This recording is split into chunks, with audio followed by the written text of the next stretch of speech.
Lalu bagaimana dengan kondisi penanganan bencana di Sumatera Barat? Rindi, silakan dengan informasinya. Ya, selamat siang Rendra dan juga pemirsa. Saat ini saya mengabarkan langsung di Kapolo Koto, Kota Padang, Sumatera Barat. Serupa dengan apa yang dilaporkan oleh Prita Zega di Sibolga, Sumatera Utara. Memang untuk warga di sini juga sangat mengharapkan bantuan dari pemerintah daerah dan juga pemerintah pusat. Karena kalau saya dapat ceritakan, untuk Kapolo Koto ini posisinya secara administrasi masih di Kota Padang. Kalau dari pusat Kota Padang ini jaraknya hanya sekitar 25 menit. Tapi hingga hampir 3 pekan bencana ini terjadi masih belum ada bantuan atau bahkan dari pihak pemerintah daerah ataupun pemerintah pusat meninjau pun belum ada begitu. Sehingga memang warga sangat amat mengharapkan pemerintah daerah dan juga pemerintah kota untuk datang ke sini untuk melihat secara langsung bagaimana dampaknya dan juga memberikan bantuan. Karena kalau dapat saya ceritakan tadi, warga bercerita kepada kami bahwa sebenarnya daerah Kapolo Koto ini merupakan daerah yang tidak rawan banjir.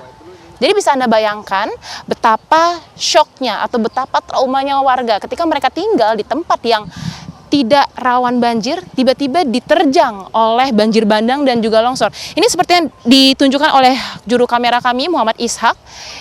Itu di depan Anda, pemirsa, depan saya juga, itu di atas pohon, itu sebenarnya tinggi dari jalan ini. Namun bisa Anda lihat, warga pun bahkan bisa turun begitu. Karena sebenarnya untuk yang kawasan di depan, maksud kami di layar kaca Anda ini, tadinya adalah sawah yang kurang lebih seluas 15 hektar.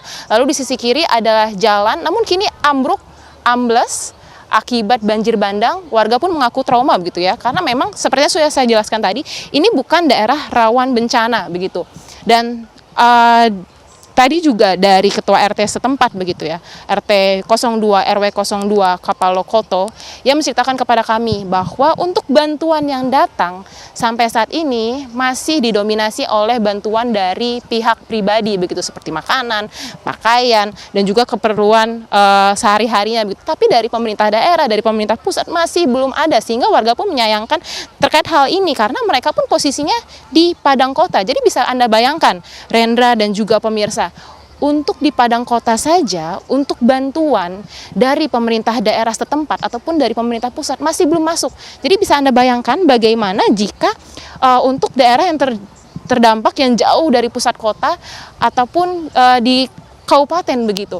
Dan seperti yang tampak layar kaca Anda begitu ya, ini warga sedang bergotong royong untuk membersihkan puing-puing yang terdampak akibat banjir bandang sekitar kurang lebih 3 pekan lalu begitu.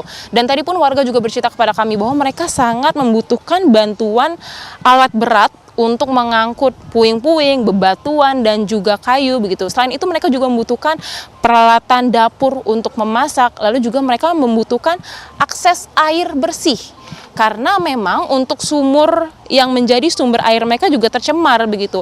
Dan tadi pun warga bercerita mereka sangat sulit begitu ya untuk mendapatkan air bersih untuk mandi, cuci dan makan begitu.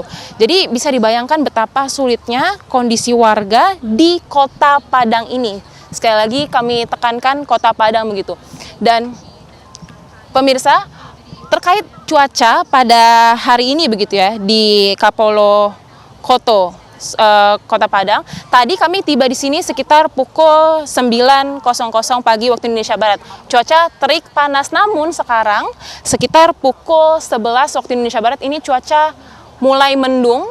Dan warga pun tadi bercerita kepada kami bahwa mereka sedikit trauma begitu ya. Mereka khawatir bahwa jika hujan dengan intensitas hujan turun terjadi begitu ya, akan terjadi banjir susulan begitu. Dan tadi pun juga mereka khawatir bahwa air dari hulu akan kembali menerjang ke hilir, dan bahkan mereka khawatir juga bisa menerjang daerah-daerah yang memang belum terkena dari banjir bandang ini begitu. Dan tadi pemirsa dapat kami sampaikan begitu, dapat kami tekankan bahwa warga di sini sangat membutuhkan bantuan begitu ya dari pemerintah daerah dan juga pusat gitu. Dan tadi juga kami sempat bertemu begitu ya dengan sejumlah pihak. Bahkan tadi jika kami dapat ceritakan, ada seorang lansia perempuan. Ia tampaknya sudah tidak memiliki uang lagi, bahkan tadi ia meminta bantuan kepada kami untuk meminta sejumlah uang begitu untuk membeli sarapan.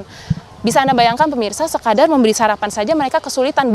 Padahal mereka ini di Kota Padang, bukan jauh di pusat kota ataupun di kabupaten yang di ujung perbatasan dengan provinsi lain begitu. Sehingga bisa dibayangkan betapa sedihnya kondisi dari masyarakat di Kapalo Koto, Kota Padang, Sumatera Utara ini. Dan juga tadi kami diceritakan oleh salah satu orang tua begitu ya, yang memiliki anak yang mereka berstatus masih siswa SD atau sekolah dasar. Anaknya ini masih trauma begitu ya, jika melihat ada air besar begitu. Jadi bisa dibayangkan tidak hanya orang tua, tapi juga anak-anak memiliki trauma yang sangat amat besar begitu. Dan tadi pun juga dari warga menekankan bahwa mereka sangat amat mengharapkan bantuan dari pemerintah daerah dan juga pemerintah pusat. Sementara demikian laporan dari kami, Rendra, kembali ke studio. Rindi Salsabila informasinya langsung dari Padang, Sumatera Barat. Sebelumnya juga ada Prita Zega dari Sibolga, Sumatera Utara. Selamat bertugas kembali.